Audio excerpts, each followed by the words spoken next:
Assalamu alaikum warahmatullahi wabarakatuh. Akkam jirtu hordoftootaf kabajamtoota kee baga jiraattani. Har'aa wanti isin qabadhee dhufe piraankidha. Piraankichi seenyurratti yoo jettan goddanyaa kiyya tokko kan hin baay'ee ishii jalatu kan baay'ee ishii abdatu. Ishiitti bilbilee ishii waamee jira. Ishiin dhufuudhaaf amma karaarra jirti. Ana malee umtuu mana hin jiru amma buna qopheesse kaameeraa kiyya dhofkadhee biyya galuu fi waan si marjedhaa jedhan. Yoo ishii waan badaa jette viidiyoo kana gadi hin dhiisu. Yoo ishii waan ta'u jette gadi dhiisa. Kanaafuu amma dhuma sagantaa kiyyaatti nu hordofan affeerraa keenya. Piraankichi kunis maali yoo jettan waa'ee ajjii ilaallata. Akkuma beektu warri immoo biyyaa gali jedhanii rakkisu ajjiin immoo asii hojiin hojjedhu jedhee rakkisaa jedhan. Yoo ishii waan badaa dubbatte gadi hin dhiisu. Yoo ishii waan sirrii dubbatte gadi isinii dhiisa. Amma dhuma sagantaa kiyyaatti nu hordofa. Amma buna qopheesse taa'ee ishee eega. Kaameeraa kiyya dhoksadhe. Piraankii ta'eet ishiittiin immoo hojiirraa waan hin waameef piraankidha yoon jedhe ishiin natti aarti. Kanaafuu piraankidha jedhee ishiittiin himu. Warri mana keenyaaf haaraa taatan maatii nu ta'a. Sheer laayik nu gochuun dagatiina nu jajjabeessa. Amma dhuma sagantaa kiyyaatti nu hordofan affeerraa keenya. Kunoo amma buna danfisuudhaaf kunoo meeshaa buna hundayyuu dhidhiyeessee jira. Amma ishiin dhuftuuf taa'ee ishee eega buna dhiyeesse. Yeroo ishiin dhufte buna danfisa.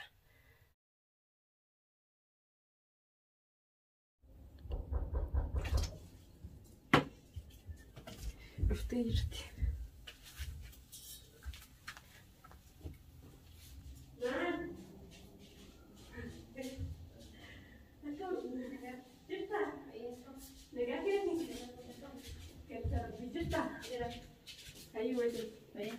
Maamad.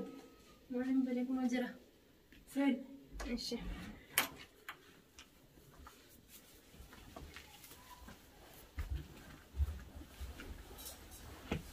Akkamidha? Naguma akkamatti. Galata Rabbii.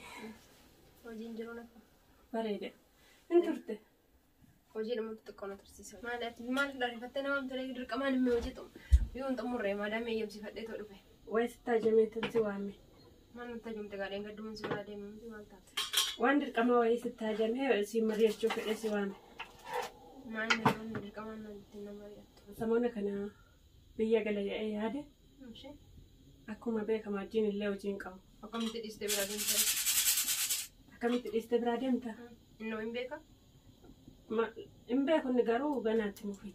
Illee akkamitti dhiistee biraa deemte reessa? Maatiin koollee kootti ani baay'ina rakkisaa jiru.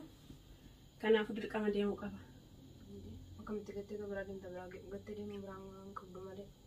Itti moo qabda maatittis waan jiru hundumaayyuu. Maatiinis biraallee iddaan dhufe baay'ee turee jira. Kanaafuu deemee isaan ilaaluu qaba dirqama. Obsuu qabda maan gaadwaan sokkii obsite amma na turte miti. Nan ture kaawubsa irra darbee hoo. Irra darbee osoo qabdu isaanillee mari'achuu qabda akkamitti akkanatti dhiistee too biraa deemta reessa. Maatiin keenyallee walumaan koottaa nuun jedhani. Inni immoo biyya galuu hin fedhu. Akkamitti dhiistee biraa deemta reessa wajjin wajjin maanii malee akkamitti dhiistee too isa biraa deemta natti. Inni deemaa akkamiin godhanetti giste. Maqaa takkitti itti heerumte gaa abbaa manaa keetii abbaa manatti haati manaa immoo adda ba'anii jiraachuun baay'ee nuffata. Anuma beeksudha hundumti keenya yoo beekna waan ta'eef jechuudha. Ilmoon daa jennaan na dide. Biyyaan gala yoon jedhu na dida. Akkamiin godhame akkamiin isa godhe. Akkamitti wal dandeessanii wajjin waliin jiraachuu qabdu malee akkamitti mana duwwaa keessatti akkanatti isaa hojii hin qabne amma inni wallee hojii argatee waan tokko hojjetatutti obsisuu qabda malee akkamitti mana duwwaa keessatti dhiistee deemte waan tokko qopheessisuu qabda hojii tokkollee uummatee hojii tokko jammarallee rakkoon qabu garuu akkamitti immoo dhiistee biraa deemuun gaarii miti. Siifis taanaan isaafis taanaan abbaan manaa ta'e haati manaa walirraa fagaatanii jiraachuun baay'ee nufaata. Erga takkitti itti heerumte abbaa manaa keetii wajjin hin jiraachuu. Inni soo ati biraa deemte fuudhuu danda'a atillee biyya ogalte heerumuu dandeessa waan ta'eef hin ulfaatan. Dubartiin immoo takkitti erga heerumte kanuma jalqaba itti heerumte sanii wajjin hin jiraachuun dirqamadha. Obsanii danda'anii jechuudha waan hundumayyuu. Inni immoo akkasi garuu daa'el moo kootti namni hojjedhee birriin tokko hin keewwanne. Duraan immoo waggaa lamaa kanaan immoo obsite miti obsuu qabda malee ammas. Amma yoomitti na obsate giste amma yoomitti. Ana obsuu qabda akkanatti immoo dhiistee biraan deemtu dhugaa. Hojii tokkollee hojjetu innis akkanatti immoo wal gattanii wal biraa deemuun ni ulfaata. Innis asitti hoggaa fuudhee si eeguu danda'a. Ati soo biyyatti galte immoo kanas deemuu dhiisuu dandeessa heerumuu dandeessa. Abbaan manaa keetii immoo jalqaba itti heerumte wajjin hin jiraattu. Adda baanii jiraachuun baay'ee ulfaata. Gannaa wajjin immoo wal fudhattanii too galuu isin lamaanuu. Inni deemaa isa godhe. Dhiistee biraan deemtu mana keessatti mana duwwaa keessatti hojii kan inni hin qabne inni waan tokko hin qabu. Yookiin yoo nan biraa deemin sirraa. Sumatu sirreessa malee dhiistee biraa deemtuudhaaf sirraa. Sumatu Waggaa lama kan inni sirraa sirreeffatu manaa ofii. waggaa lama guutuu akka daa'imaa uffatatti bita. Akka daa'imaa ciisee nyaata inni isa baratee wajjin argame gadi bahee hin hojjetu. Obsuudha qabda malee caaltuu akkanatti maalistee biraa deemuu qabdu.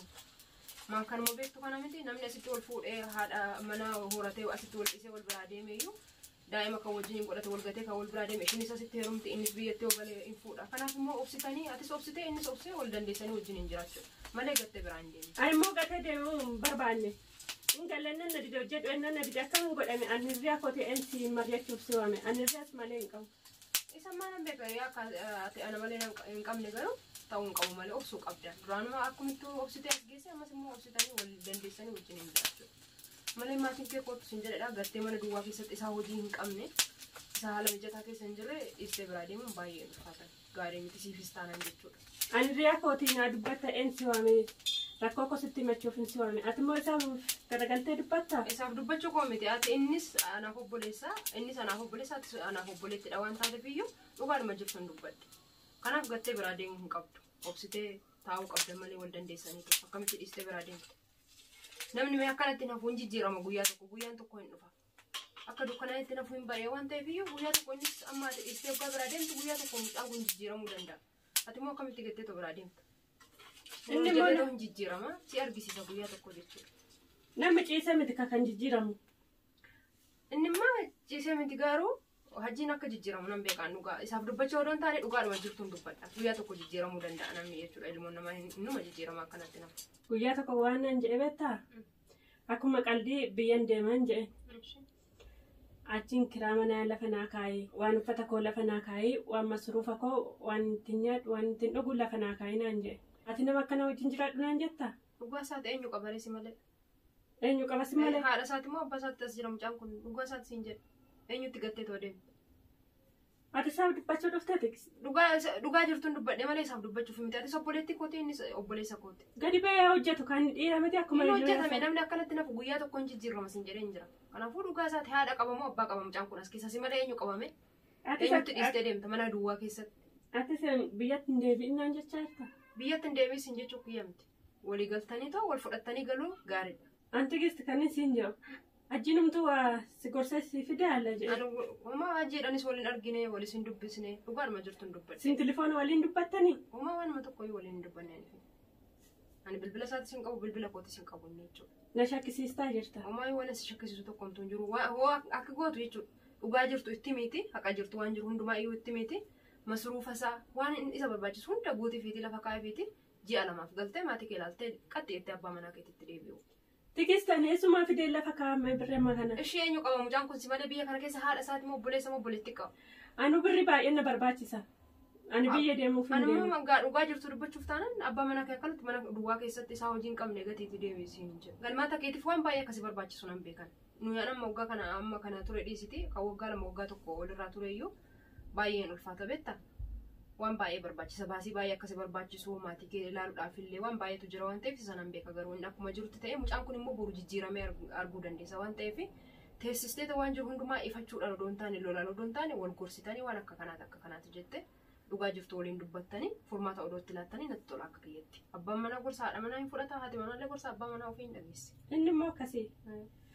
Abbaan manaa fi haati manaa gorsa waliin dhagahu garuu wajjin hin dhagahu. Hojjedhoon jedhanis naan jedhu. Innis obboleessa kooti ani isaaf dubbachuudhaaf osoo hin taane obboleessa kooti dhugaa jirtu dubbachuuf taanaan hajjiin nama nagaadha. Kakaastee ta'uu isallee jechuudha. Hojii akka hojjetu maqaallee kadhattee fi akka inni hojjetu gochuu qabda malee akkanatti gattee dhiistee biraa deemuu hin qabu. Isaa kana inni nama nagaadhaan hajjii nan beekan jechuudha. Inni obboleessa kooti dhugaa jirtu dubbachuuf taanaan namni hin tuffataan isa kana jechuudha.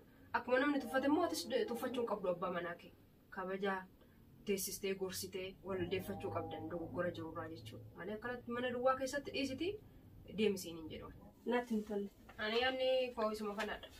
Yaada biraan qabu ani amma nan ariifadhaniitti dhangabbee tanan waa bitadhee dhufee tanan maadaamiti eemsifadhee dhufee nan deemaa. Taa'e buna dhudda. Buna dhuddu malee hin deemtu laa. Qophaa taatee maxxabadhu. Daabboo fiduu wayi.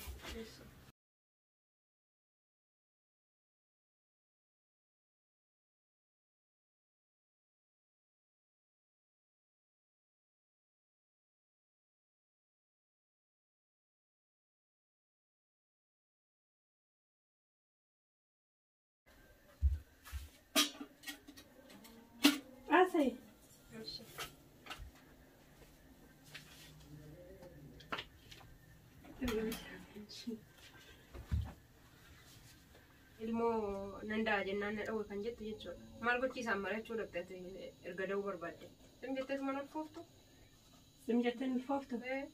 Yoomsin sim jedhee ulfaa'es booda kan koomiti yookiin maa ulfooftee maal laan jedha. Lakkiin jedhan akka kanuma abbaa manaa keeti maal jedhee akkasiin jedha. Ilmoo argate fooyyuu danda'a namni kun waan ta'eef iyyuu maal gochiisaan mari'atta? Amara dhiira biyya kanaa uma beektu tiksite.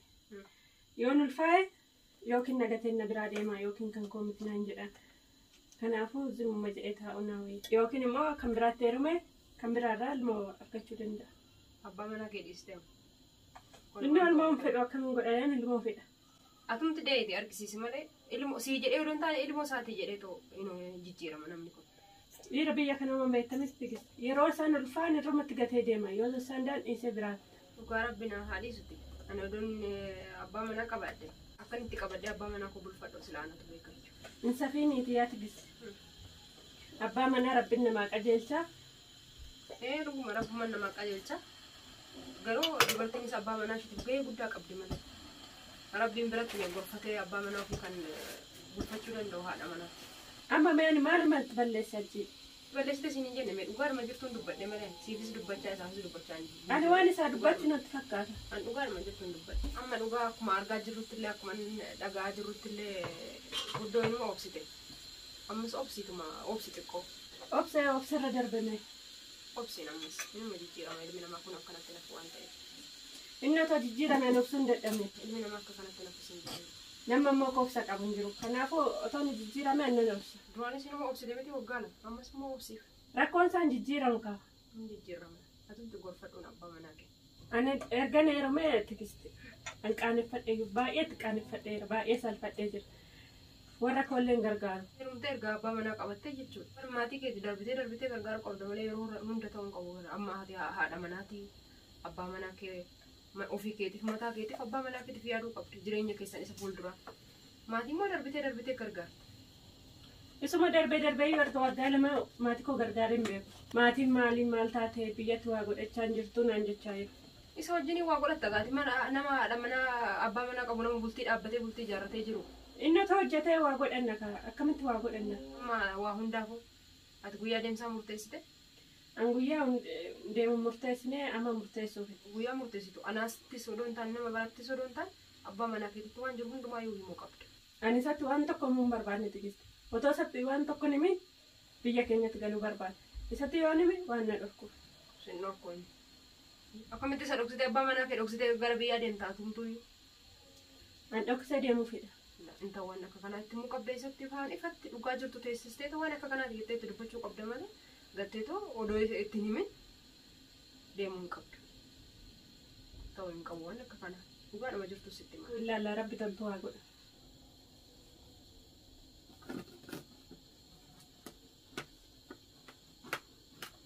Mucayyoo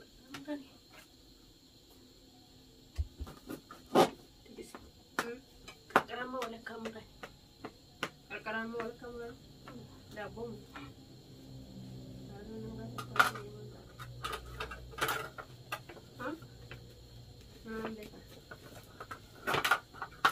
akkamitti hin beektu ati shawaa miti.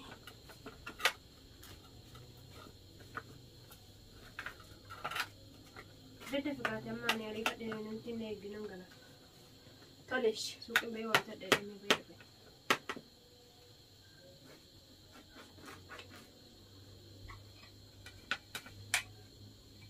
Tole.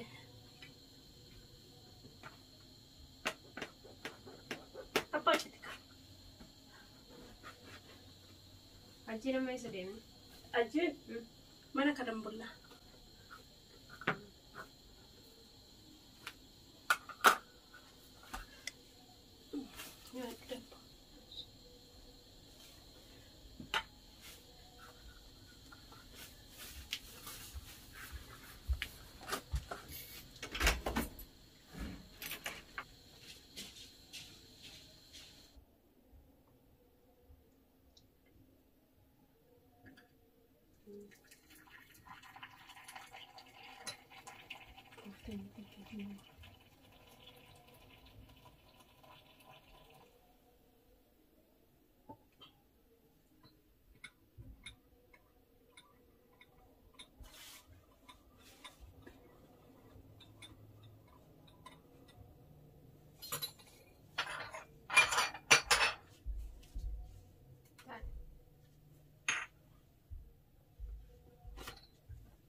Hayyama ishee. Deemteera.